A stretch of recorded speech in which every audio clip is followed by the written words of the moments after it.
那么好了，现在来到下一个主题啊，也是其中一个非常关键的主题，啊，叫做如何发展国际。那么，这么兴奋，看起来应该是你的组织应该在很多国家了哈，那么很好。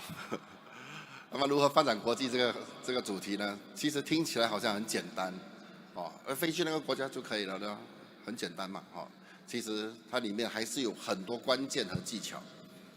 好，那我们来看看这个主题如何发展国际的4强的入围者有谁？我们来看。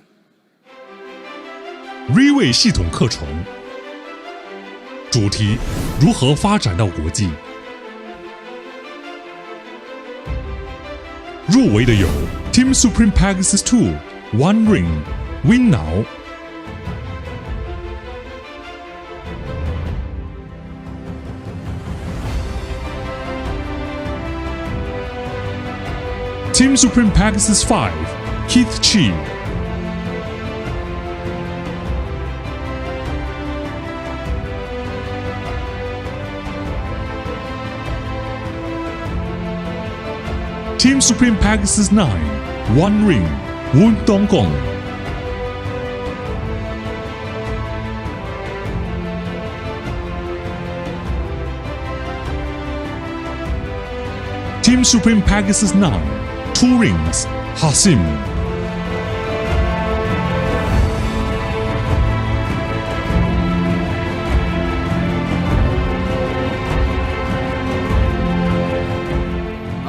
现在宣布，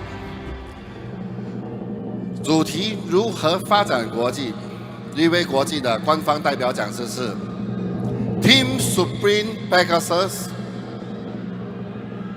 9 Two Ring Pak Hasim。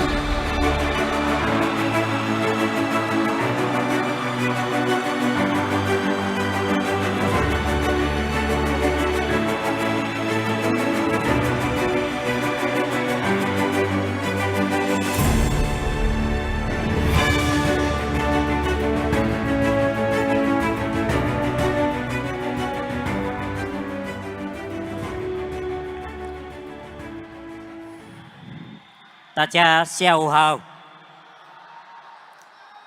Xin chào. Selamat siang Bapak Ibu yang saya hormati. Apa kabar? Terima kasih. Hari ini merupakan sebuah kebanggaan yang sangat luar biasa, di mana saya memiliki kesempatan dipilih oleh Riway International dan CEO Riway International, Mr. Lim Boon Hong, memilih saya membawa topik bagaimana berkembang secara internasional. Maka melalui kesempatan ini, saya pinjam tepuk tangan yang paling meriah dari hadirin semua untuk Riway International dan Mr. Lim Boon Hong. Terima kasih. Hadirin yang saya hormati, sebelum kita membahas bagaimana berkembang secara internasional, kita dalami terlebih dahulu, kita pelajari terlebih dahulu. Sebenarnya pangsa pasar bisnis penjualan langsung yang telah terjadi berabad-abad itu adanya di mana? Setuju gak? Di sini kita pelajari sama-sama. Di dunia ini yang ada tempat penjualan multi level punya itu di mana? Nah, ini peta dunia. Bukan seluruh dunia ada bisnis penjualan langsung. Dia ada tempat-tempat atau negara-negara tertentu saja. Nah, yang ada itu di Asia. Dan dia bukan di seluruh Asia. Tetapi dia hanya berada di sebagian Asia saja. Kenapa? Karena Asia itu sangat besar. Bahkan Asia sendiri hampir mencakup setengah dari dunia ini. Jadi dia hanya mencakup sebagian kecil. Dan dari sebagian kecil ini, omset bisnis penjualan langsung atau dikenal dengan direct selling atau dikenal dengan nama MLM, dia mencapai 44%. Setelah itu pangsa pasar yang berikutnya di mana? Dia ada di Eropa. Eropa dia mencapai 21% punya pangsa pasar. Setelah itu ada di Amerika Selatan mencapai 20% dan di Amerika sendiri juga ada 14%. Total dari keseluruhan yang saya sebut, beberapa negara yang dikasih tanda warna punya, dia mencapai omset 99%. Artinya dari tempat-tempat yang saya sebut, dia menguasai pangsa pasar bisnis direct selling itu 99%. Maka yang warna putih yang tidak saya sebut, dia hanya memiliki pangsa pasar yang sedikit, yaitu hanya pangsa pasar 1% saja. Jadi Bapak Ibu semuanya, hari ini kita ingin buka market, kita mesti paham pangsa pasarnya di mana. Kalau kita berkembang di tempat yang salah, percayalah kita hanya menghabiskan waktu yang sia-sia saja. Contoh, hari ini Anda katakan kepada kita, kepada leader Anda, saya di Afrika ada orang. Saya di Afrika ada satu orang yang mau bekerja sama dengan saya. Dia meminta saya membantu dia kembangkan market di sana. Maka kita harus pelajari. Afrika, dia berada di bagian mana? Afrika itu bagian dari yang 1% tadi. Maka kita harus pikir baik-baik. Karena selama sejarah direct selling sudah memiliki track record yang sangat panjang. Yang sudah berumur lebih dari 100 tahun. Sebelum kita memilih tempat tersebut, banyak orang-orang hebat, banyak perusahaan-perusahaan yang hebat, mungkin mereka sudah duluan pergi masuk market sana. Dan terakhir dia mengatakan, sana tidak bisa. Sana pangsa pasarnya tidak besar dan mereka tidak memilih pangsa pasar tersebut. Dan kita mengatakan kita mau ke sana. Bukan mengatakan tidak boleh Bapak Ibu. Tujuan kita menjalankan bisnis direct selling, tujuan kita adalah ingin sukses. Benar gak?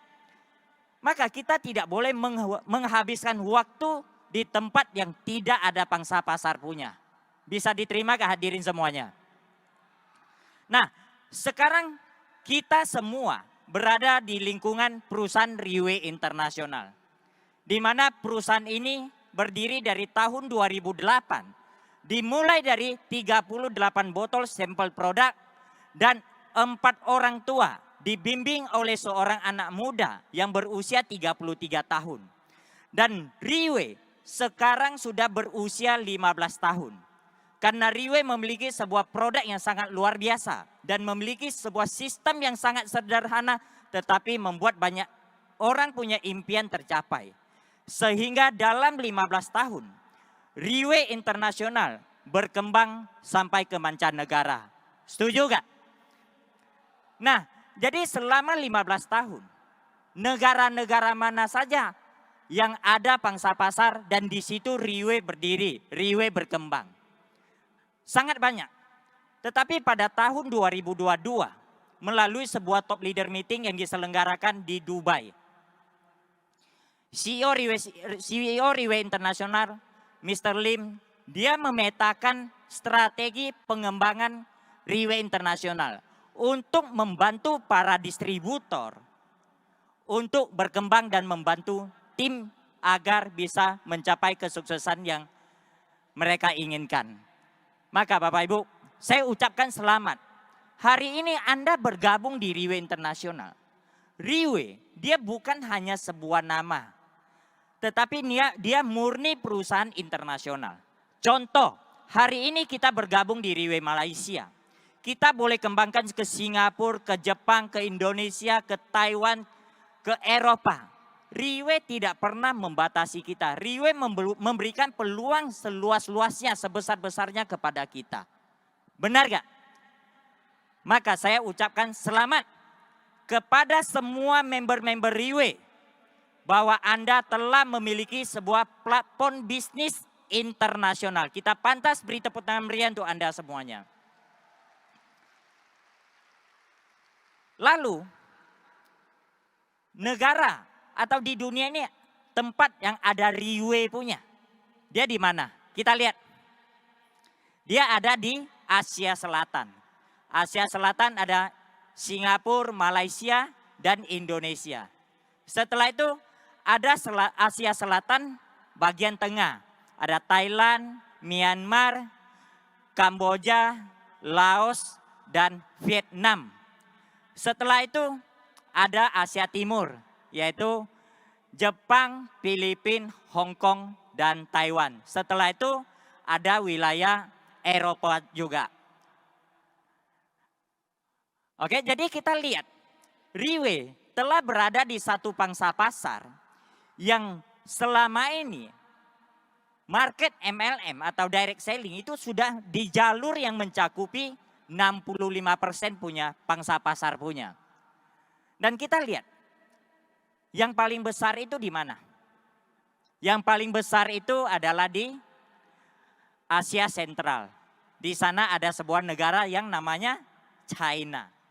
Tetapi Riway sendiri di China, Riway belum mulai. Riway belum buka Bapak Ibu. Tetapi luar biasanya Riway. Walaupun perusahaan ini belum mulai di China. Tetapi di China telah tercipta ratusan Pegasus Riway Internasional di sana. Kita pantas beri tepuk tangan yang paling meriah untuk Riway Internasional. Oke. Dan tentu saja hari ini kita ingin kembangkan internasional. Tujuan kita apa? Tujuan kita pasti ingin sukses. Ingin membangun sebuah tim yang besar. Bukan ingin ke sana sponsor 1-2 orang lalu pulang kita pamer ke tim kita. Wah, saya sudah punya member di luar negeri. Bukan. Kita ingin membangun sebuah tim yang besar yang bisa menciptakan hasil maksimal dan bisa membuat orang yang percaya dengan kita mencapai impian yang mereka inginkan. Benar gak Bapak Ibu semuanya? Nah, hari ini kita ingin sukses. Tentu saja ada hal-hal yang harus kita perbaiki, ada hal-hal yang harus kita benahi. Seperti kita sering mendengar di luar orang-orang hebat, orang-orang sukses yang mengatakan apa? Ada orang yang sukses, tidak ada bisnis yang sukses. Sebuah bisnis sukses atau tidak tergantung orang yang menjalankan bisnis tersebut. Begitu juga Bapak Ibu, hari ini kita mau berkembang skala internasional. Semua balik kepada diri kita, menentukan apa yang kita lakukan sukses atau tidak. Sebelum saya cerita lebih lanjut, saya akan menceritakan sebuah cerita untuk Bapak Ibu semuanya. Mau dengar gak? Nah, ada seorang penceramah. Setiap hari Minggu dia selalu berceramah di sebuah tempat ibadah. Suatu sore dia lagi memikirkan apa yang dia mau bahas di esok harinya. Pada saat dia berada di ruang kerjanya, dia berpikir, waktu demi waktu berlalu. Dia tidak bisa menemukan apa yang dia ingin bahas. Ditambah memiliki seorang anak kecil yang berusia 5-6 tahun. Sebentar-sebentar minta ayah bawa saya pergi jalan-jalan, bawa saya pergi bermain. Sehingga mengganggu konsentrasi sang penceramah. Maka pada saat itu sang penceramah berdiri dan berjalan di ruang kerjanya sambil melihat rak bukunya. Dia lihat dari buku ke buku, dia menemukan sebuah buku geografi. Dari buku geografi ini dia buka satu halaman demi satu halaman. Terakhir dia menemukan satu halaman peta bumi. Dia sobek, dia panggil anaknya, "Nak, sini. Ini peta bumi." Ayah sobek menjadi bagian yang kecil. Kamu susun balik, karena dia tahu anaknya sangat hobi menyusun puzzle. Tetapi untuk anak usia 5-6 tahun menyusun peta bumi bukan hal yang mudah. Dia cuma ingin membuat anaknya tidak ganggu tempat dia berpikir aja. Nah, jadi sang penceramah mengatakan kepada anaknya, kalau kamu berhasil susun balik, ayah akan kasih kamu uang untuk beli es krim. Mendengar ada hadiah, sang anak sangat senang dan langsung bilang, "Oke, ayah janji ya, Maka sang penceramah mengatakan, oke, kamu bawa ke ruang sebelah susun. Maka dengan seketika seisi ruang kerja sang penceramah jadi sunyi. Dia benar-benar bisa dengan tenang memikirkan apa yang dia ingin bahas besok. Waktu demi waktu berlalu, menit demi menit berjalan. Tanpa disadari, 30 menit berlalu. Tetapi sang penceramah tetap tidak bisa menemukan apa yang dia ingin bahas besok. Tiba-tiba dia mendengar suara anak kecil. Ayah, ayah saya sudah siap. Ayah, ayah saya sudah siap. Sang penceramah terkejut. Kok bisa seorang anak kecil bisa begitu cepat menyusun gambar peta bumi? Maka langsung spontan bertanya. Bagaimana, siapa yang membantu kamu susun? Sang anak dengan cepat menjawab, tidak ayah, saya susun sendiri. Sang penceramah makin penasaran lagi. Bagaimana kamu susun? Dia bilang, gini ayah. Pada saat ayah memperlihatkan kepada saya peta bumi, saya melihat di belakangnya ada gambar orang. Pada saat ayah merobek peta bumi, saya melihat gambar orang yang dirobek. Maka pada saat bawa ke ruang sebelah, semua gambar peta bumi yang tersobek saya putar balik menjadi bagian orang yang tersobek. Maka saya susun balik bagian orang ini menjadi sempurna. Setelah saya susun gambar orang ini selesai, saya putar balik, peta dunianya jadi. Nah, mendengar penjelasan seperti ini, sang penceramah sangat senang. Dia menemukan apa yang dia ingin bahas besok. Dia bergegas keluarkan dompet dan kasih uang kepada sang anak. Lalu dia menulis topik yang ingin dia bahas besok. Mau tahu gak topiknya apa? Dalam bahasa Mandarin bunyinya seperti ini. 把人类加以纠正，世界将会一片升平。Set the man right and the whole world will be right. Yang artinya Bapak Ibu, benahi manusianya, maka dunia akan damai sejahtera. Kenapa manusia dibenahi? Dunia akan damai sejahtera. Karena sumber permasalahan yang ada di dunia ini rata-rata dikarenakan manusia. Perkelahian bisa terjadi karena manusia. Peperangan bisa terjadi karena manusia. Jika manusia bisa dibenahi, maka dunia akan damai sejahtera.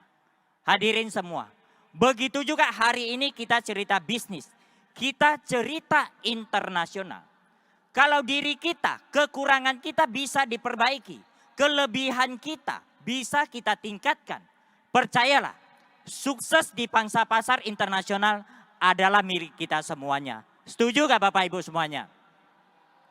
Nah, lalu apa saja yang harus kita benahi, apa saja yang harus kita tingkatkan, apa saja yang harus kita miliki?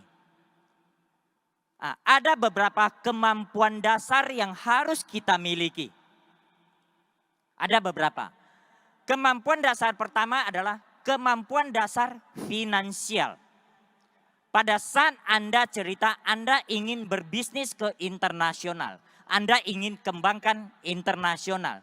Di bagian finansial, Anda tidak boleh ada masalah. Anda benar-benar orang yang di bagian finansial sangat solid, sangat kuat terlebih dahulu. Kenapa Bapak Ibu semuanya? Karena pada saat kita ingin menuju ke pangsa pasar internasional, segala sesuatu dia membutuhkan biaya yang besar. Contoh, alat transportasi saja, baik laut, darat maupun udara, dia membutuhkan biaya. Dan bukan kita pergi ke sana 1-2 kali setelah itu kita sukses. Enggak Bapak Ibu, dia harus bolak-balik dengan jangka waktu yang lama. Baru bisa membangun satu tim yang besar di sana. Maka dalam proses perjalanan bolak-balik ini dia memakan biaya yang besar. Ditambah lagi makan semua perlu uang. Tempat tinggal semua perlu uang. Bahkan ada masalah kita juga harus selesaikan. Harus keluarkan uang. Kita misalnya di tim kita ada masalah. Nah, di sini jangan salah persepsi. Bahwa kita bangun tim di tempat kita, di negara kita ada masalah. Keluar negeri tak ada masalah. Salah Bapak Ibu. Keluar negeri masalahnya lebih besar. Kenapa? Dari komunikasi, dari bahasa sudah menimbulkan masalah. Dan jika ada masalah kita tidak bisa selesaikan via telepon. Kita harus berangkat atau kita harus terbang ke sana. Duduk dengan mereka. Edukasi mereka, tuntun mereka. Masalah baru bisa selesai.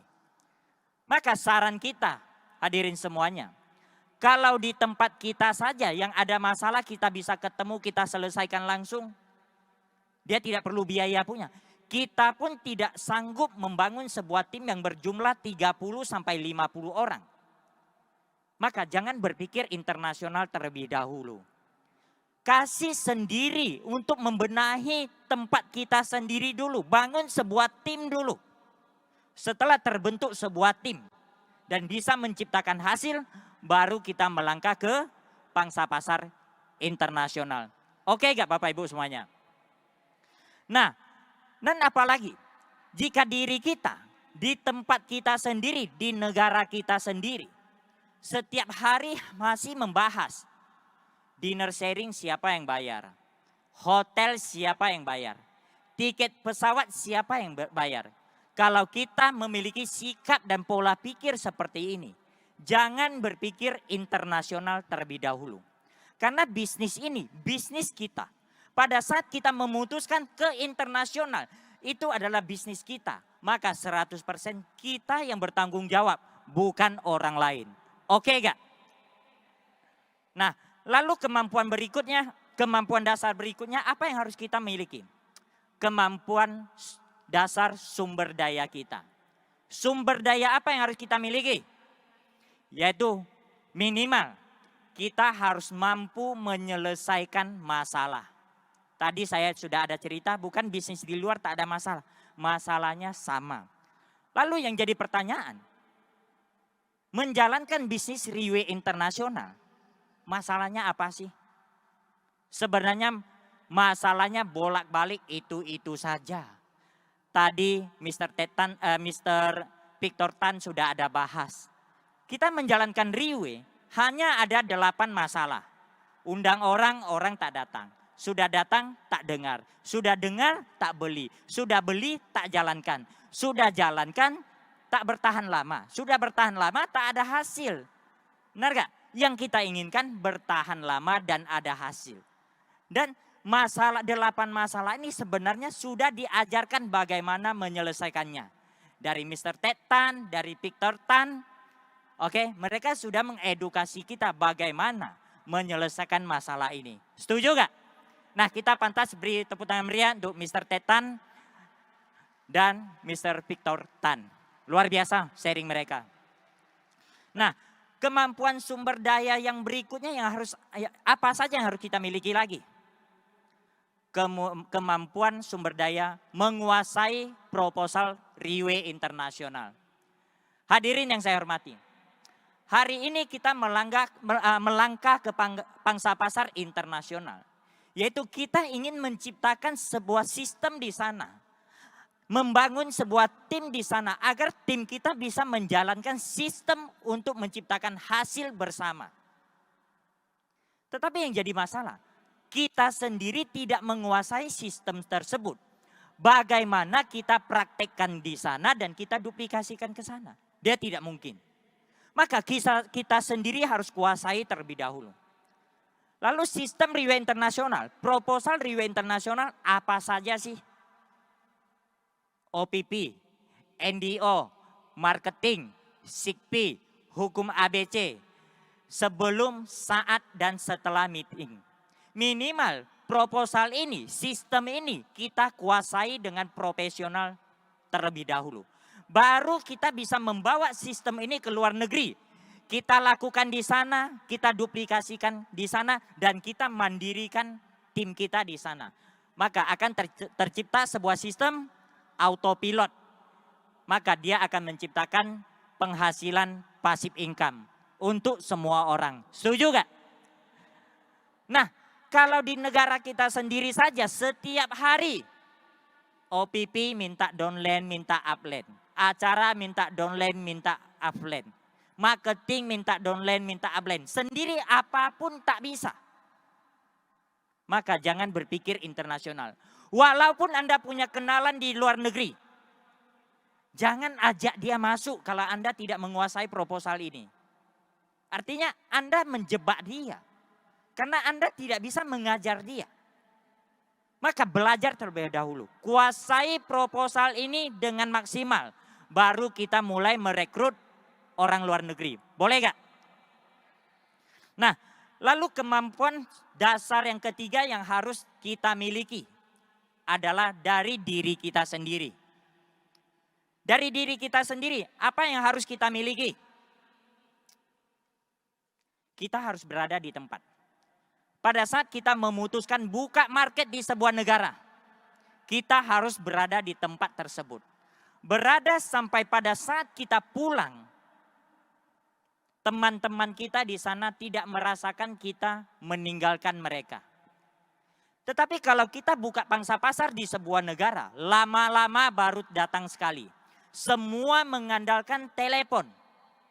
Kalau ini yang kita lakukan hadirin, kesuksesan yang kita inginkan hampir mendekati nol. Artinya apa? Hampir tidak mungkin untuk sukses. Anda ingin sukses, Anda harus berada di sana. Oke gak? Nah, yang berikut yang harus kita miliki pada saat kita memutuskan go internasional.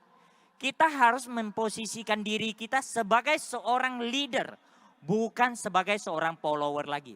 Yaitu setiap keputusan dan tindakan harus bisa kita ambil sendiri. Kerja bukan diperintah oleh orang lain punya.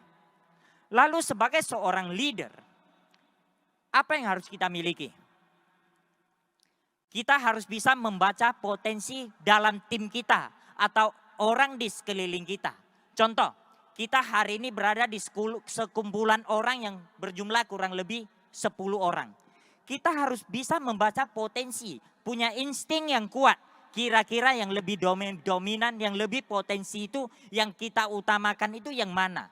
Minimal kemampuan ini kita harus miliki terlebih dahulu. Lalu yang kedua, kita harus bisa menciptakan sebuah target untuk dicapai bersama-sama. Kita contoh target seperti apa pada saat kita ke sebuah negara misalnya. Kita sudah kenal beberapa orang di sana. Kita bikin sebuah target apa? Yuk minggu ini kita bikin sebuah acara. Kita bikin acara ini full. Maka semua orang akan punya arah. Apa yang dia mau lakukan. Tetapi kalau kita tidak punya target Bapak Ibu. Ibaratnya sebuah kapal yang semewah sebagus apapun. Dia berada di lautan, dia terombang ambing gak tahu mau buat apa. Ujung-ujung dia pulang Bapak Ibu. Begitu juga orang di sekeliling Anda berteman, bekerja sama dengan Anda. Tetapi dia tidak tahu apa yang harus dia lakukan. Bagaimana orang bisa bekerja sama dengan Anda dengan jangka waktu yang lama. Setuju gak? Nah, dan yang berikutnya. Yang harus kita miliki sebagai seorang leader. Kita harus memiliki ambisi yang kuat. Harus memiliki target yang besar. Karena dengan ambisi dan target, dia akan memacu, memompa semangat kita membara. Maka keinginan kita berjuang akan makin lebih tinggi. Contoh, kenapa hari ini begitu banyak leader-leader Riway Internasional sukses setelah bekerja sama dengan Riway Internasional. Karena di Riway Internasional ada seorang pemimpin yang memiliki target yang sangat besar. Baru kita-kita yang ikut Riway Internasional baru bisa sukses. Lalu apakah karena Riway sudah besar baru ada target? Tidak Bapak Ibu. Tidak. Sejak Riway berdiri pada saat kantor masih berukuran kecil di Singapura. Riway sudah punya target. Pemimpin kita sudah punya target. Ingin menjadi nomor 1 dunia. Maka hari ini kita baru sukses bersama Riway Internasional. Pemimpin tersebut adalah CEO Riway Internasional, Mr. Lim Boon Hong. Kita pantas beri tepuk tangan meriah untuk Mr. Lim Boon Hong. Artinya apa Bapak Ibu? Jika hari ini pada saat kita melangkah ke pangsa pasar internasional, kita punya target yang besar. Percayalah, setelah kita memulai dengan target yang besar, 3 sampai 5 tahun ke depan, kita akan mampu menciptakan sebuah tim yang besar. Oke, dan yang berikutnya. kita harus memiliki daya pengaruh. Kita harus mampu mempengaruhi. Secara simpel contohnya, kita minum kopi dengan teman-teman kita. Kita bisa mempengaruhi teman kita ingin bawa teman dia minum kopi bersama kita. Kita ingin membuat sebuah acara, kita bisa mempengaruhi teman kita sama-sama dengan kita ingin menyukseskan acara bersama kita. Kita ingin fight sebuah peringkat, contoh 1 star, 2 star, 3 star atau tim elit. Kita bisa mempengaruhi sampai teman-teman kita juga tertarik ingin berjuang bersama kita. Dan cerita pengaruh Bapak Ibu, saya sendiri ada satu pengalaman yang baru-baru saja lewat. Bulan 3, kita ada 15 tempat ya di beberapa negara mengadakan malam penghargaan. Salah satu di Vietnam. Saat itu kami punya target dengan Pak Yanto Tio ya. Kita punya target, saya bilang 500 orang. Kalau kamu berhasil 500 orang, kita akan submit ke perusahaan kamu ikut penghargaan di Vietnam. Maka dengan arah itu semua berjuang. Tetapi apa yang terjadi? Menjelang 5-6 hari acara berlangsung, baru terkumpul 112 orang terkumpul ya, yang pesan tiket 112 saja. Dan belum ada list nama. Ya pada saat itu saya berpikir apa? Ada sesuatu yang tak betul. Maka saya berangkat ke Vietnam. Dan di sana saya ketemu dengan GM-nya Vietnam, Mr. Brad, dan manajernya Vietnam, Alan. Nah, kita ada cerita-cerita, lalu kita bikin sebuah meeting. Dengan 28 star aktif di sana. Meeting selesai. Kasih mereka berbagai macam alasan kenapa mereka harus ada orang kali ini. Setelah itu esok pagi saya terbang. Saya terbang untuk balik ke Jakarta menghadiri meeting dengan GM-nya Indonesia Pak Doan. Pada saat saya terbang, transit lewat Singapura. Saya landing sampai Singapura. Apa yang terjadi? Saya mendapat laporan, sudah terdaftar pemesanan tiket itu 725 lembar. Dan apakah jumlah tiket bisa dipercaya? Tidak, tidak bisa begitu mudah percaya. Lalu saya minta name list. Lalu dari Singapura saya terbang ke Jakarta. Saya landing ke Jakarta. 725 name list. Semua lengkap semua Bapak Ibu. Dan setelah saya cek terakhir, hari H malam penghargaan, yang hadir kurang lebih 650 orang. Jadi yang terjadi Bapak Ibu, kurang dari 24 jam. Kenapa bisa melipat gandakan orang? Sedikit banyak kita ada daya pengaruh di sana. Setuju gak? Oke. Nah, ini sebuah contoh, bukan kita pamer. Ini sebuah contoh kecil saja. Oke, contoh seperti kita ketemu Tan Su Thiam, ketemu Jolie. Kenapa kita begitu senang dengan mereka? Jauh-jauh ketemu mereka, melihat mereka merokok kita sudah wow. Kenapa? Mereka punya daya pengaruh yang kuat. Nah, orang seperti ini yang kita harus belajar. Punya daya pengaruh. Lihat Datuk pergi merokok, kita ikut dari belakang. Kenapa? Datuk punya pengaruh yang kuat. Daya pengaruhnya ini yang kita harus belajar Bapak Ibu. Oke? Dan yang berikutnya. Yaitu kita harus bisa selesaikan tugas. Yaitu sebagai seorang leader. Jika sebuah tugas diberikan kepada kita. Jangan mengatakan saya tak pandai, saya tak bisa, saya tak punya waktu. Sebagai seorang leader, pada saat sebuah tugas diberikan, Anda harus kerjakan. Dan kerjakan dengan standar yang paling baik. Itu baru namanya leader. Dan sebenarnya hadirin, di Riwe, ada seorang leader yang sangat luar biasa. Dia menyelesaikan tugas dengan nilai yang sangat perfect. Yaitu Miss Claudia Ong. Pada saat Riwe Internasional, Mr. Lim Bun Hong memberikan tanggung jawab kepada beliau untuk menyelenggarakan event-event kecil maupun besar. Malam penghargaan maupun leader training seminar. Dia selalu membuat panggung-panggung yang standar internasional pun kalah. Sangat mewah. Kita pantas beri tepuk tangan meriah untuk Miss Claudia Ong. Sangat luar biasa. Lalu kenapa bisa melakukan sebuah tugas dengan begitu baik? Hanya satu alasan. Seseorang bisa melakukan tugas dengan baik dan benar. Karena dia memiliki sebuah sikap yang namanya tanggung jawab. Benar hadirin semuanya. Jika Anda ingin bisa menyelesaikan tugas, terutama yang pertama yang harus Anda miliki adalah Anda harus menjadi orang yang bisa bertanggung jawab terlebih dahulu. Oke gak? Dan paling penting cerita panjang lebar, tanpa ini kita juga tidak akan bertahan lama di sebuah negara. Yaitu kemampuan kita sebagai seorang leader untuk menciptakan hasil. Ini bagian terpenting. Kenapa? Karena tadi saya ada cerita bahwa pada saat kita melangkah ke pangsa pasar internasional, segala sesuatu dia membutuhkan biaya. Dan biaya yang tidak kecil. Kalau kita tidak bisa menciptakan hasil, bagaimana kita menutupi biaya operasional kita? Benar gak? Dan kalau kita tidak bisa menciptakan hasil, bagaimana orang bisa bekerja sama dengan kita dengan jangka waktu yang lama? Itu tidak mungkin punya. Oke? Dan paling penting, ini yang harus kita lakukan.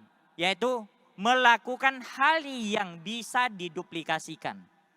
Hadirin yang saya hormati. Untuk melangkah ke pangsa pasar internasional, dia tidak mudah. Dia perlu pengorbanan waktu, tenaga, pikiran, dan uang ke sana. Maka pada saat kita memilih internasional, tujuan kita ingin sukses. Kita ingin menciptakan sebuah penghasilan pasif income di sana. Maka kita harus teliti dengan apa yang kita lakukan. Kita harus melakukan segala sesuatu yang kita bisa lakukan. Orang yang percaya dengan kita juga bisa lakukan. Baru memungkinkan kita membangun sebuah tim. Lalu sebenarnya simple Bapak Ibu. Hari ini kita ingin melakukan hal yang bisa diduplikasi. Bagaimana caranya? Belajar dengan Riwe. Apa yang Riwe boleh lakukan, kita lakukan. Apa yang Riwe bilang jangan lakukan, kita jangan lakukan. Simple saja. Kita harus percaya 100% duplikasi Riwe Internasional. Tetapi ada sebagian orang memulai dengan cara yang salah. Dia pergi ke sebuah negara.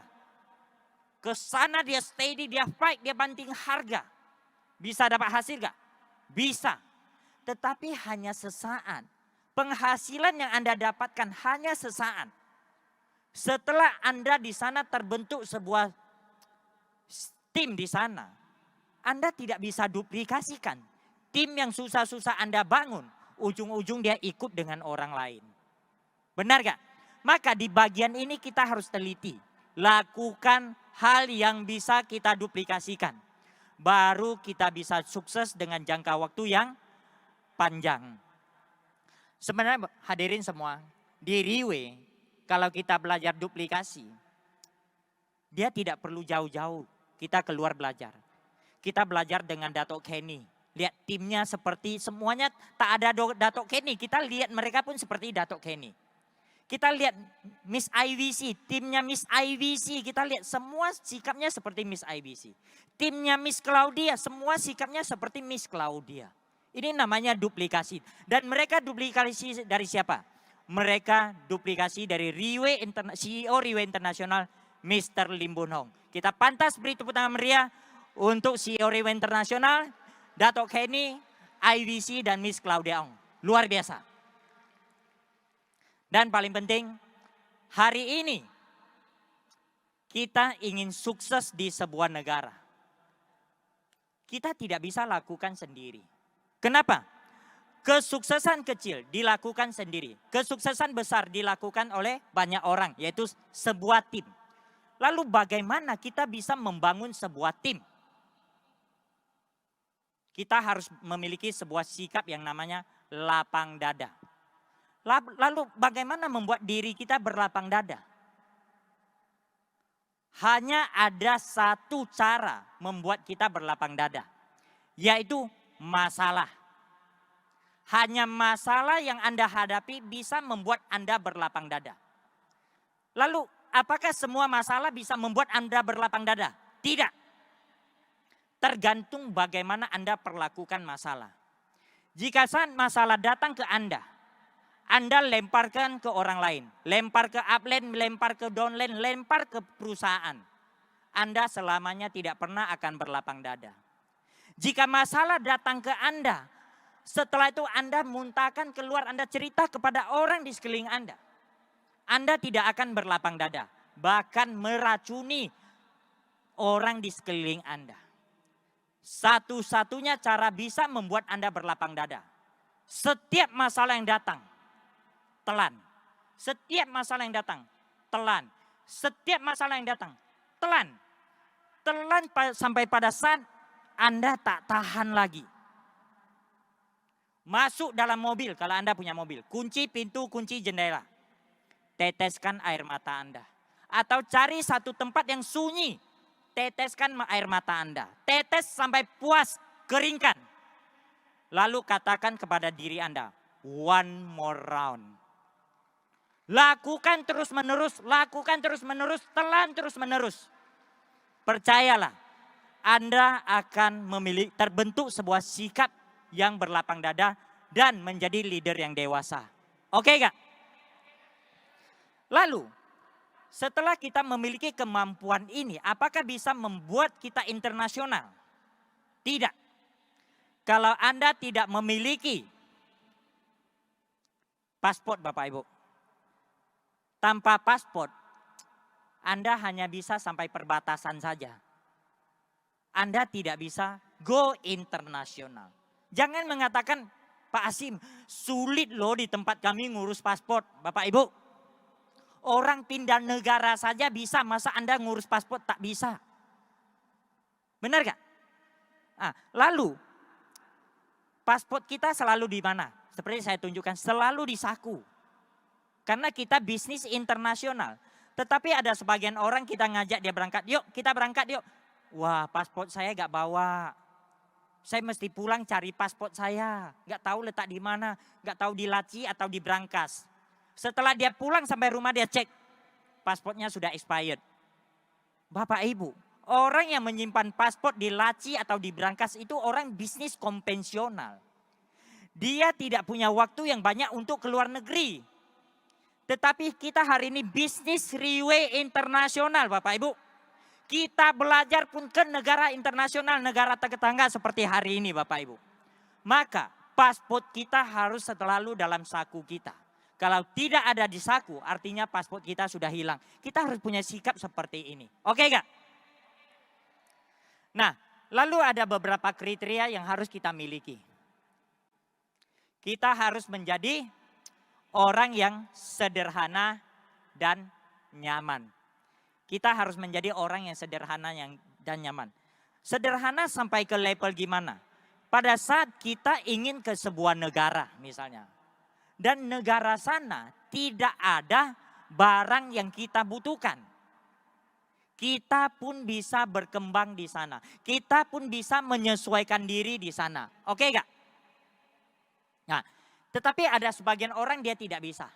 Pergi ke sana, panas, dia bilang terlalu panas. Dingin, dia bilang terlalu dingin. Makanan tak enak, dia bilang nanti saya ke sana bisa mati kelaparan.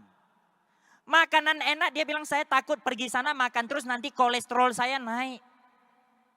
Bagi saya, orang yang memiliki sikap seperti ini adalah orang yang kalau bahasa sehari-hari kami sebut itu cerewet. Benar gak? Nah, kita tidak boleh memiliki sikap seperti ini. Kita ini berbisnis. Kita lagi berbisnis. Pada saat kita berbisnis ke sebuah tempat yang apapun yang kita inginkan tidak ada, tetapi ada pangsa pasar, kita bisa menyesuaikan diri. Tetapi ke sebuah tempat lagi, apa yang kita inginkan ada, tetapi dia tidak ada pangsa pasar. Kita pun tak mau pergi. Itu sikap dalam berbisnis. Lalu sederhana sampai level bagaimana Bapak Ibu? Sederhana sampai kita menggunakan koper cabin size. Yaitu kecil saja. Dia pun bisa membuat kita bertahan hidup di sana, berkembang bisnis kita di sana. Tidak pulang, tidak apa-apa. Tetapi ada sebagian orang kita bilang, yuk kita ke negara sana buka tim, bangun tim. Dia bilang, saya belum siapkan koper. Sekali dia bawa koper pergi. Koper kecil, koper besar, semua dia bawa. Kayak orang mau pindah rumah Bapak Ibu. Kita mesti paham, kita berada di perusahaan Riway Internasional. Riway telah menciptakan sebuah sistem yang sangat simple, sangat sederhana. Maka kita harus menyesuaikan diri kita dengan perilaku yang sederhana, yang simple. Agar dia bisa menyatu dengan sistem ini. Agar sistem ini baru bisa membuat kita sukses bersama Riway Internasional. Belakangan Bapak Ibu, kita lagi tanding koper siapa yang kecil. Kalau kita ketemu bos selalu bilang sama dia, sama kita semua, oh saya kemana-mana, saya gak paham apa itu luggage. Karena sekarang saya kemana-mana tak pakai luggage. Tetapi kalau saya kemarin ketemu dengan GM Indonesia, kami lagi bertanding koper siapa yang lebih kecil. Kenapa? Karena kami ingin menjadikan diri kami orang yang simple, bukan orang yang cerewet. Karena kami ingin berbisnis. Bayangkan kita kalau cabin size keluar dari bandara cepat sekali. Tetapi kalau kita masuk bagasi, kita telat dari orang itu kurang lebih 1 jam loh. Benar gak? Nah, lalu yang berikutnya Bapak Ibu, yang sangat penting. Pesan dan tanggung jawab pada keluarga. Hadirin yang saya hormati. Apakah kita atau Anda bisa keluar negeri berbulan-bulan tak pulang-pulang? Bisa gak? Ada yang bisa, ada yang enggak. Yang bisa mungkin di rumahnya tak ada orang, hanya sendiri saja. Tetapi kalau di rumah Anda, ada istri, ada suami, ada anak, ada orang tua. Mereka mendukung Anda gak? Mereka komplain dengan anak Anda gak? Kenapa tak pulang-pulang? Nah di bagian ini, kita sendiri yang harus selesaikan. Orang lain tidak bisa bantu. Bagaimana membuat keluarga kita mendukung? Kebutuhan mereka harus kita penuhi. Kasih sayang kita kepada mereka harus ada. Perhatian kita kepada mereka harus ada. Hari ini kita menjalankan Riway. Sikap kita terhadap keluarga kita makin lama makin baik. Hasil yang kita bawa pulang makin lama makin banyak. Keluarga kita mendukung kita gak? Dia 100% pasti mendukung. Tetapi kalau kita menjalankan Riway, sikap makin lama makin tak bagus. Hasil makin lama makin tak ada. Siapa yang mau mendukung kita? Setuju gak? Nah, jadi di sini sangat penting Bapak Ibu. Kita harus benar-benar sebagai seorang bagian keluarga yang bertanggung jawab. Agar mereka nyaman kepada kita terlebih dahulu. Percaya dengan kita. Tetapi yang jadi masalah hari ini adalah pada saat, contoh banyak orang ingin keluarganya dukung. Tetapi dia tidak bertanggung jawab. Dia bilang kepada keluarganya, saya ingin fight ke luar negeri. Saya ingin buka market di sana. Yang jadi pertanyaan, pada saat Anda sampai ke negara tersebut. Anda benar-benar lagi buka market atau lagi bermain? Ya gak? Lalu yang berikutnya. Pada saat Anda mengatakan Anda ingin ekonomi keluarga lebih baik. Anda ingin berjuang di luar. Yang jadi pertanyaannya, pada saat Anda pulang, Anda bawa hasil pulang atau bawa masalah pulang. Ini yang menentukan keluarga kita mendukung kita atau tidak. Sebenarnya kita menjalankan Riway Internasional. Untuk mendapatkan dukungan keluarga secara utuh, dia tidak susah. Asalkan Anda menjalankan Riway benar-benar mengikuti Riway itu right way. Jangan kita menjalankan Riway tetapi tindakan kita wrong way. Paham gak? Kita harus menjalankan Riway dengan alur apa yang telah dituntun oleh 6 nilai inti yang ingin dicapai saat kita bergabung di Riway Internasional. Kalau kita menggunakan arah 6 nilai inti, percayalah. Kita 100% akan didukung oleh keluarga kita. Setuju gak? Nah, dan kriteria berikut yang harus kita miliki adalah kita harus menjadi orang mandiri. Yaitu segala sesuatu kita harus bisa lakukan. Tidak mengandalkan orang lain. Tetapi banyak orang nggak bisa. Pesan tiket tak pandai, pesan hotel tak pandai, pesan mobil tak pandai. Bahkan luggage pun harus diisiin. Ya Kak? Kadang-kadang ada sebagian orang kalau tak ada orang yang bantu dia, ibaratnya dia kehilangan kaki dan tangan. Kita ingin berbisnis internasional, kita harus benar-benar mandiri. Apapun kita bisa lakukan sendiri. Tetapi ada sebagian orang dia tidak bisa. Dia mau pergi ke satu tempat, dia takut. Dia takut kena culik. Kadang-kadang kita terlalu meninggikan nilai diri kita. Mr. Lim yang begitu sukses saja, kemana-mana sendiri dia tidak takut diculik. Benar gak? Tetapi kita mesti paham hari ini hadirin, kita menjalankan bisnis Riway Internasional. Tempat-tempat kita di mana? Tempat kita adalah dari bandara ke bandara, dari hotel ke hotel, dari restoran ke restoran. Itu adalah tempat yang aman. Apa yang kita takutkan? Tetapi kalau misalnya kita pergi ke dunia malam, itu bukan bagian menjalankan Riway. Anda sengaja pergi cari resiko. Maka Anda yang harus bertanggung jawab. Anda tidak boleh masuk ke dalam bagian Riway Internasional. Oke, jadi Bapak Ibu, bagaimana membuat kita mandiri? Kita sendiri punya mental harus kita latih terlebih dahulu. Kita harus punya mental yang kuat. Mental seperti apa? Seperti kucing liar. Kucing itu ada dua macam. Satu kucing piaraan yang makanannya dibeliin, bulunya tiap hari dielus, disisir, dikasih leben. Satu lagi, kucing liar, dia mau makan harus berantem dengan kucing liar di luar, yang menang baru dapat makan. Jika kedua kucing ini dilepas keluar, kucing mana yang dapat makan? Kucing liar. Kucing piaraan dingeong sebentar dia sudah lari, tunggang langgang nggak tahu kemana. Artinya apa Bapak Ibu? Pada saat kita ingin ke sebuah negara buka market, mental kita harus kuat. Jangan ditolak sedikit, pulang rumah ngeluh di tim Anda, negara sana tak boleh, orang sana gini gitu.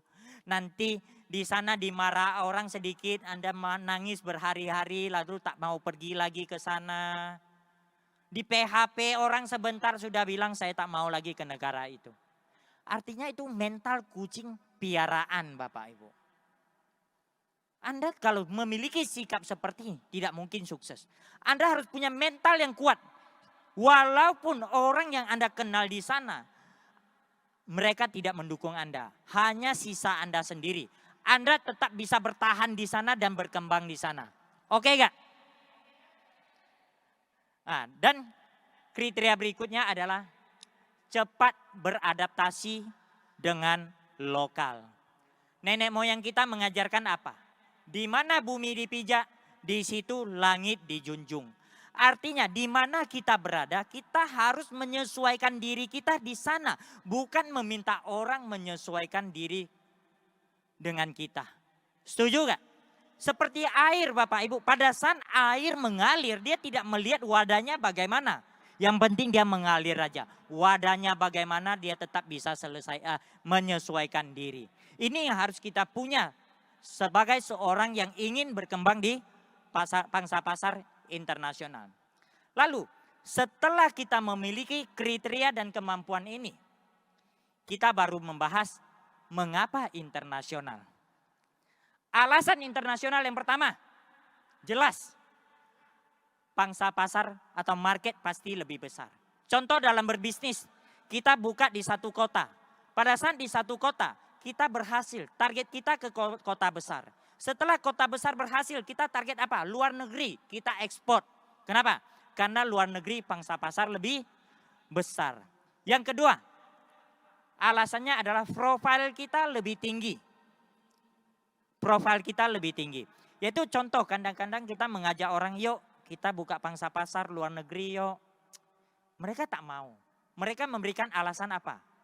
Nanti tim saya, kalau tak ada saya dia tak bisa jalankan. Tim ini bisa mati. Boleh kita berpikir seperti ini. Tetapi yang harus kita pahami, sebuah tim kalau kita tidak tinggalkan mereka agar mereka mandiri, nilai diri kita dalam tim itu, kekuatan kita makin lama makin hilang. Kita makin sulit untuk mempengaruhi mereka. Tetapi pada saat kita berangkat ke sebuah negara, Kita bangun sebuah tim walaupun belum banyak orang. Ada beberapa orang yang percaya dengan Anda. Anda pulang ke tim Anda yang lama. Mereka akan menilai apa? Oh, ternyata upline saya selama ini tidak hanya bicara doang. Ternyata tanpa kita dia juga bisa berkembang. Maka ke depan kita mengedukasi mereka akan lebih mudah untuk mereka mendengar kita. Wibawa kita di tim lebih bernilai. Oke gak hadirin semuanya? Dan yang berikutnya adalah mengurangi resiko. Memang selama ini kita mengatakan menjalankan Riway Internasional tidak ada resiko. Tetapi hari ini yang saya bahas adalah resiko di luar kendali kita punya. Contoh, Myanmar merupakan sebuah negara yang para leadernya sangat hebat. Dengan jangka waktu yang sangat singkat menciptakan hasil yang sangat tinggi. Tetapi tahun 2021, tiba-tiba pemerintahan Myanmar mengeluarkan sebuah aturan. Bisnis networking tidak boleh ada di Myanmar. Kalau Anda yang buka market di Myanmar dan hanya di tempat itu saja, apa yang terjadi? Anda setiap hari akan menghadapi berbagai macam masalah berbagai macam pertanyaan tentang masalah ini. Dan akan membuat Anda sangat stres. Atau tiba-tiba kita, contoh di Malaysia atau Singapura, ada seorang reporter yang nggak tahu dari mana. Dia menulis sebuah berita di majalah itu keluar. Contoh menjelekkan Riway atau produk kita misalnya. Dan Anda hanya di Malaysia saja misalnya. Maka apa yang terjadi? Setiap hari Anda akan dengan tim Anda membahas masalah itu. Makin bahas makin kacau. Tetapi kalau Anda ada tim di luar negeri, dia berbeda. Anda cukup menjadi pendengar yang baik. Pada saat Anda ketemu mereka cerita mengeluh masalah ini. Kamu bilang, iya. Lalu kamu berangkat kerja lagi. Lalu kamu pulang dengar dia cerita lagi. Iya. Nanti kamu berangkat lagi. Kamu pulang lagi dengar mereka cerita. Mereka akan bilang apa? Kamu enak loh. Punya tim di luar negeri. Ada masalah seperti ini. Kamu tetap ada hasil, tetap berkembang. Kami ini tak bisa buat apa-apa. Tanpa disadari, juga di sini kita lagi mengingatkan pada mereka.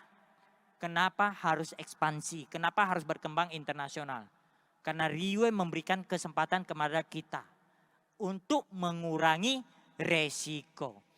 Sebenarnya contohnya simple. Apakah kita berkembang secara internasional bisa mengurangi resiko? Kita lihat dari Riway Internasional. Riway Internasional setiap hari menghadapi berbagai macam masalah dari berbagai negara. Tetapi kenapa Riway tetap berkembang pesat? Karena satu negara ada masalah, negara lain terus berkembang. Negara lain ada masalah, negara lain terus berkembang. Pada saat Riway balik menyelesaikan masalah yang pertama, masalah itu sudah mulai hilang. Setuju gak? Ini alasan kenapa Riway berkembang begitu pesat. Kita pantas beri tepuk tangan meriah untuk Riway Internasional. Lalu, di bisnis konvensional, kita selalu mendengar senior-senior mengajar kita, mengingatkan kita. Telur jangan letak di satu keranjang. Kalau pecah satu, pecah semuanya. Maka dulu saya di bisnis konvensional, saya melihat apa yang mereka katakan benar. Oh, toko berarti tidak boleh buka satu saja. Contoh saya buka di shopping. Kalau saya buka di shopping ini dia sepi, saya makan apa? Lalu saya mulai kembangkan. Ada toko, ada shopping saya buka, ada shopping saya buka, ada shopping saya buka. Sampai semua shopping center di Batam saya buka. Yang jadi masalah adalah setiap kita ekspansi, dia memakan modal yang sangat-sangat besar. Tetapi setelah saya mengenal Riway Internasional, saya sangat senang Bapak Ibu. Ini baru bisnis yang benar. Ini baru cara ekspansi yang benar. Pada saat saya mengenal Riway Internasional, saya mulai jalankan. Saya mau ekspansi ke sebuah kota atau ke sebuah negara. Saya tidak perlu menanam modal yang besar. Saya hanya perlu beli tiket pesawat, pesan hotel, dan biaya makan di sana saja. Tanpa disadari, bisnis ini bisa membawa saya berkembang nasional sampai internasional. Kita pantas beri tepuk tangan meriah untuk Riway Internasional. Ini yang mengurangi resiko bisnis kita Bapak Ibu. Riway menurut saya adalah pilihan yang paling tepat. Dan yang berikutnya adalah wawasan kita lebih luas. Di dalam NDO 4 kriteria, di dalam dipesankan apa? Selain penampilan rapi, wawasan kita harus luas. Tetapi yang jadi masalah, kita setiap hari berada di lingkungan itu saja. Apa yang kita paham, tim kita paham. Apa yang kita dengar, tim kita dengar. Apa yang kita lihat, tim kita lihat juga. Bagaimana wawasan kita bisa lebih luas dari mereka? Tetapi kalau Anda ekspansi ke luar negara, Anda menempuh perjalanan yang jauh. Apa yang Anda lihat, Anda dengar, Anda belajar akan lebih banyak dibandingkan mereka. Setuju gak? Seperti dalam ada sebuah kata-kata yang bunyinya seperti ini. Tuan Jian Su, Puru Xing Wan Li Lu. Artinya apa? Menempuh perjalanan puluhan ribu mil lebih memiliki nilai dibandingkan kita membaca puluhan ribu buku. Kenapa? Karena pada saat kita menempuh perjalanan puluhan ribu mil, kita bersentuhan langsung, kita alami langsung, maka pengalaman yang kita dapatkan lebih banyak. Paham gak hadirin semuanya? Nah, oke, dan yang berikutnya adalah level kita lebih tinggi. Nah, standar kita lebih tinggi. Contoh gini, kita berada di sebuah lingkungan atau sebuah tim yang mereka hanya di situ-situ saja. Hanya di tempat itu saja. Tetapi Anda punya tim. Seperti Mr. Jolie, dia punya tim. Ada di Indonesia, ada di Singapura, ada di Malaysia, ada di Jepang, ada di Taiwan, ada di Hong Kong, ada di Eropa. Kita ketemu Mr. Jolie. Dia ibaratnya tinggi kali dibandingkan dengan kita. Kenapa? Levelnya tinggi. Kenapa? Dia bisnis internasional. Ini yang kita dapatkan sebuah nilai yang tidak bisa dibeli dengan uang Bapak Ibu semuanya. Lalu setelah kita sudah paham kemampuan yang harus dimiliki, lalu kriteria yang harus dimiliki, lalu mengapa internasional, apakah bisa menjamin kita sukses? Tidak hadirin semuanya. Kalau Anda pindah sana, pindah sini, loncat sana, loncat sini, dia tidak akan membuat Anda sukses. Anda ingin sukses, hanya satu cara, menetapkan tempat, yaitu fokus. Bapak Ibu pernah dengar gak tetesan air bisa memecahkan batu? Pernah dengar gak? Kenapa? Karena dia fokus. Cahaya matahari bisa membakar kertas. Kenapa? Karena ada kaca pembesar. Tetapi kalau kaca pembesar ini goyang terus, bisa bakar gak? Dia tidak bisa bakar. Kenapa bisa bakar? Dia fokus. Lalu, berapa tempat yang kita tetapkan? Maksimum 2. Pada saat saya mengatakan 2, banyak yang tanya kepada saya, Pak Hasim, kenapa Riway Internasional banyak? Sebenarnya Riway Internasional tidak pernah melarang kita buka tempat yang banyak. Yang jadi pertanyaan, kita siap gak? Buka 2 tempat saja, banyak orang lihat anaknya panjang, gak pernah lihat anaknya tinggi. Apalagi banyak tempat. Setuju gak? Dan menetapkan tempat, membuktikan sukses. 2008 ada seorang anak muda memulai di sebuah negara yang peta dunianya mau lihat harus pakai zoom beberapa kali baru nampak negaranya. Saat itu ada satu orang yang percaya dengan dia di Penang. Jarak tempuh bolak-balik 700 km. Setelah ada orang ini percaya, setiap pagi dia ke Penang, malam Singapura. Pagi Penang, malam Singapura. 2 tahun berturut-turut. Dalam proses 2 tahun itu, banyak orang menawarin anak muda ini. Negara ini saya banyak orang, kota ini saya banyak orang. Dia tidak peduli. Lalu apa yang terjadi? Setelah 2 tahun, Riway Malaysia berkembang, Riway Singapura berkembang, Riway Internasional berkembang. Anak muda itu telah membuktikan kepada kita bahwa fokus akan menciptakan hasil. Beliau adalah CEO Riway Internasional, Mr. Lim Boon Hong. Kita beri tepuk tangan meriah untuk Mr. Lim Boon Hong. Lalu Bapak Ibu, sekarang kita sudah masuk ke penghujung topik saya. Sebagai penutup, Saya ingin memberikan sebuah pesan moral yang dari kata-kata seorang yang sangat luar biasa yang telah menginspirasi saya. Jika kata-kata ini bisa menginspirasi saya sangat yakin bisa menginspirasi hadirin semuanya. Yaitu dari seorang yang bernama Lao Tzu. Dalam kitab Tao Te Ching halaman ke-7. Dia mengambil tema air. Yang bunyinya seperti ini. Sang san ro sui. Di dalam ada sepenggal kata. Sui san li wan u er bu zhen chu zhong ren zhe suo u. Yang artinya air memiliki sebuah sikap yang sangat mulia. Dia selalu menyesuaikan diri, tidak pernah meminta untuk disesuaikan.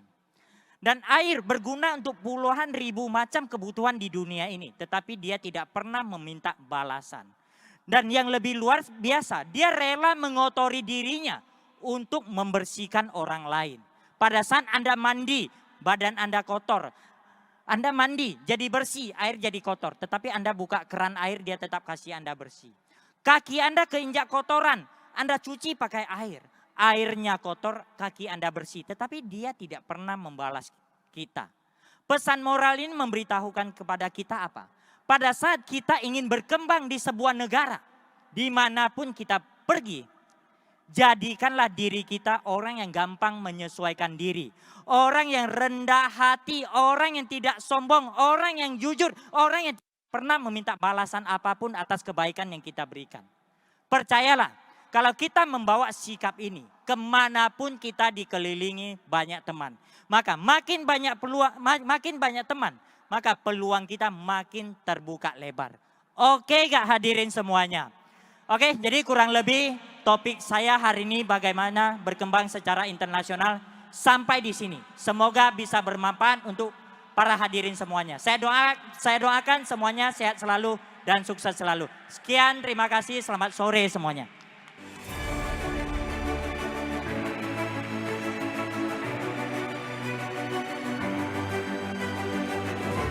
我们再次以最热烈的掌声，感谢巴哈辛。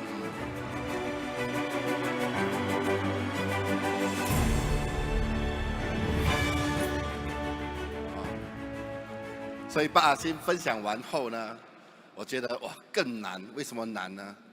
因为比如说你是日本人，好，他必须要翻译的人必须要从印尼文翻去中文，然后过后。 日本的翻译就从那个中文翻译去日文，所以你可以想象，从这一边到这边卡，从这边到这边又卡，他听到的东西有可能只是20%。这就是为什么 VV 要用中文为媒介的原因。其实我们用什么语言，我们选择用什么语言，除了我会讲以外。 那个国家崛起也是很重要，对不对啊？啊，今天我们去到欧洲，我们去到东南亚，我们去到任何一个地方都有华人，是不是啊？啊，我们要找华人翻译比较容易。今天如果你的语言没有这么的国际化，那么要付出的代价，当然我们要去到全世界，肯定有一定的挑战的。 就说不是做VV而已，你做任何一个行业，如果你要把你的生意做到全世界，那么语言是其中一个很重要的关键，是不是？好，所以不管怎么样，我们再一次的感谢那些外语的伙伴，那么这么的支持，这么的爱戴VV。那么各位想不想做到全世界？ 想不想做到全世界？不过刚才如果你听得懂巴哈辛所分享的东西的话，你就知道其实它并不是你想象中这么的简单。好，不是你有一本 passport 你就可以飞了，你飞了过后你就可以做得起来。啊，里面还是有很多技巧，很多关键性的东西你必须要注意的。上一个培训会，就是我的一个。 巡回演讲就是我谈了本钱、本能和本人3本。那么讲到钱，少钱有少钱的做法，你有钱有钱的做法。记得当初我在中国大陆开始做直销的时候，那么我一个人去到香港，怎么去中国我都不知道。那么用我的那个10%的广东话，在香港问路怎么去中国。哦，原来可以坐车过去深圳啊，就租了一辆车去深圳。那么到了中国很开心，我终于到中国了。啊，那时也是一个人，当时也非常的天真，以为人在那边就可以了。好，不过确实我就是这样天真当时。那么就一个人在中国里面混了2、3年。当时身上有没有钱？没钱，不但没钱，还一屁股债。就是我在最后一家直销公司出来的时候呢，就一屁股债，然后一个人就准备，就是做国际，所谓的想要做到全世界。所以我可能可以分享一下我没钱的时候是怎么样做国际的。好，那么第一，住宿是一个问题。transport 什么？交通是一个问题，对不对啊？单你飞去飞回就已经有一定的数目了，单飞机票就是一个问题。当时我们做的直销公司，并不是好像 VV 这样的，你知道吗？这样好赚的没有的嘞。你组织就算很大，你也未必赚到钱的，你们知道吗？所以当然我们从别的公司的错误中学习，所以今天 VV 是对的，对不对啊？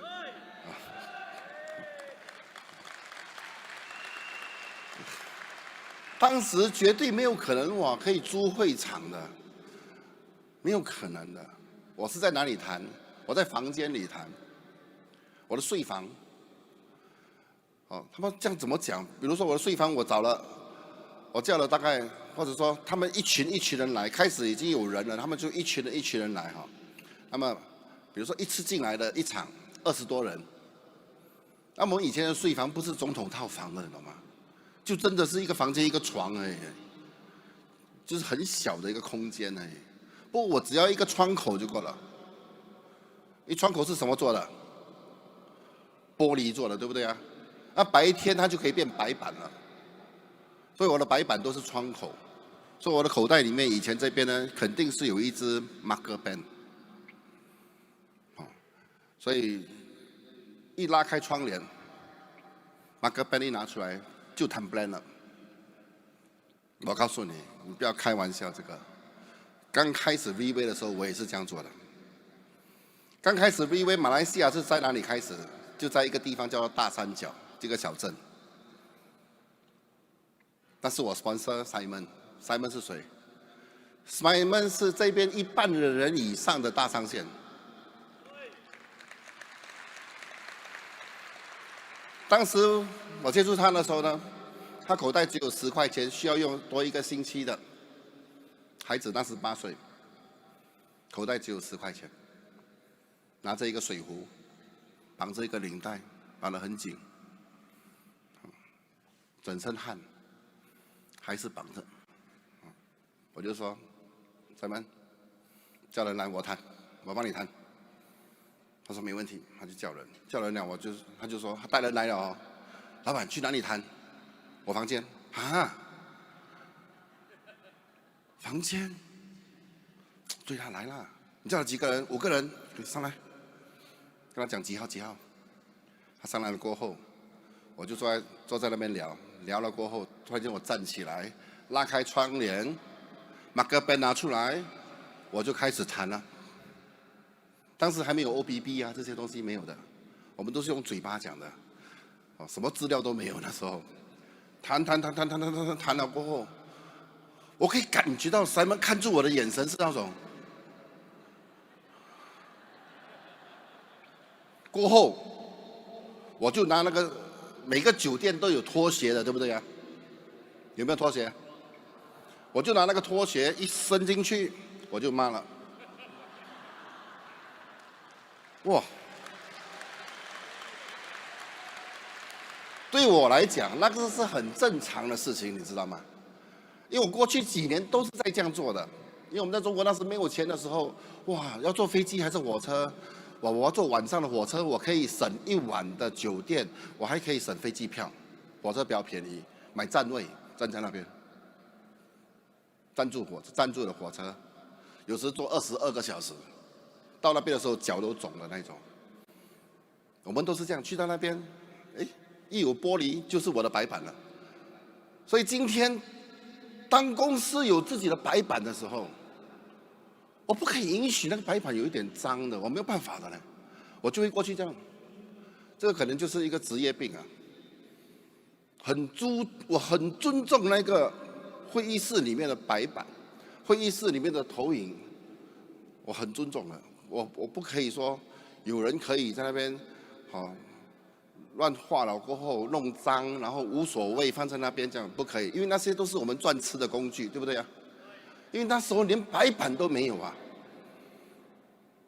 当我这样做的时候 ，Simon 直接觉得说，他没看过嘛，他第一次看过人这样做，他就觉得说这个人可以跟啊，一跟我跟到今天，啊。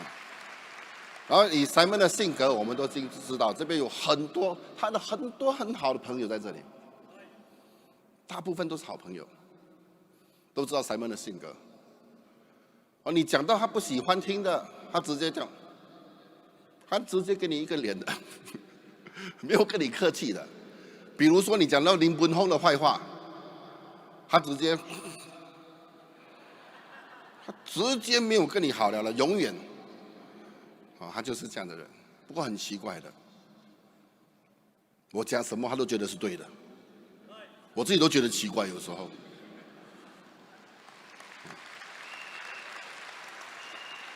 所以有时我甚至怀疑，我走在他前面的时候，我的屁股要夹着，我甚至怀疑他对我有任何的想法。开玩笑啊！不过为什么？因为一开始第一个印象很重要，是不是啊？我相信应该是这样。我的第一个印象让他震撼，他觉得这个人是市场人。第一，我可以用身边所有的用最少的东西来达到最大的效应。你不要以为我在那边这样谈的时候谈不好嘞，那时也是谈得非常好的，我都自认哇谈得不错，谈得很好的。刚才 Andy 有放一张我们的表扬大会的，那个表扬大会很好笑的。是一块板，那边写 Recognition Night 的，然后那边有一个摄影师，那个摄影师就是 Albert Ang。今天这边一半的人，他就是大上线。那时他来帮我做的摄影师，那一天你看到那个照片，他只是三排的人，其实那天就只是3排的人。不过那张照片看起来好像后面还有很多人，其实那一天就是这3排。我记得那场表演大会，我讲了1个小时半。那一场，我去15年来到今天，我觉得那一场我谈得最好。不要开玩笑哦。其实你越困难的时候，你应该激发越大的潜能来发挥你自己的潜能，对不对啊？你应该做得越好才对。就好像今天这样的情况，你不要以为很大哦，其实也并不是大的哦，它并不大的。今天你给我们多1倍大的会场，它其实还可以满的。这个是制造人数的一些功力而已，我们还是能够制造多1倍的人数出来的。立威不是没做过，对不对啊？所以今天你不要以为是大的，今天对我来讲。也还是有，就算有坐满了，还是有挫折的。很多人说哇满啊，加椅子啊，很厉害。有什么厉害的地方？其实它还是可以更大的，是因为会场的限制，我们没办法。那么其实问题就是说，现在这个世界上要能够容纳 VV 的这个会场已经也不多了。这确实需要掌声，